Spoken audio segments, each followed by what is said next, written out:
Good morning and again welcome back to my channel.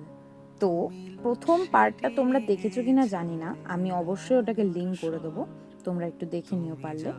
এটা আমার second part. আমি আগের পার্টেই বলেছিলাম যে আমাকে যদি না সাবস্ক্রাইব করো আমি কিন্তু ফিডে আসবো না। এখন যাদের যাদের ফিডে এসেছে তারা অবশ্যই সাবস্ক্রাইবটা তাড়াতাড়ি করে নাও, কারণ আমি এরকম প্রচুর ভ্লগ আনতে চলেছি। তো আমি আমার হোটেলটাকে একটু দেখাচ্ছিলাম। আমি যাচ্ছিলাম মন্দারমণি বাই রোড। তো সেখানে আমি একটু দেখাচ্ছিলাম যে আমাদের হোটেলটা কতটা সুন্দর ছিল। অ্যাকচুয়ালি সুন্দর ছিল, বিশাল বড় একটা প্রপার্টি। হোটেলের নাম সমুদ্র বিলাস। আমি এই প্রপার্টিতে প্রথমবার ছিলাম, আমার অসম্ভব সুন্দর লেগেছে এখানকার এক্সপিরিয়েন্স। মেন অ্যাট্রাকশন এটা ছিল যে এখানে বাথরুমে ছিল বাথটাব, যেটা কিনা আমার কাছে প্রথমবার, কারণ আমি এর আগে কখনোই বাথটাব দেখিনি, তাই আমার এক্সাইটমেন্ট আমার মুখটা দেখে বোঝাই যাচ্ছে। তো আমি অ্যাকচুয়ালি এক্সাইটেড ছিলাম এবং প্রচণ্ড আনন্দ পাচ্ছিলাম।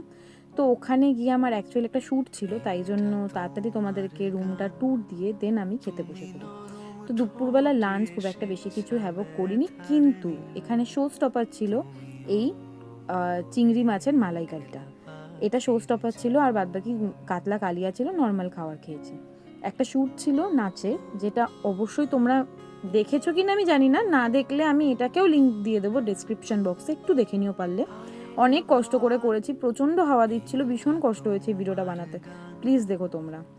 আর তাছাড়া তারপরে বিকেলবেলা টাইম পাস করতে চলে গেছিলাম একটা পাশেই একটা দোকানে, যেখানে আমরা প্রত্যেকবার যাই।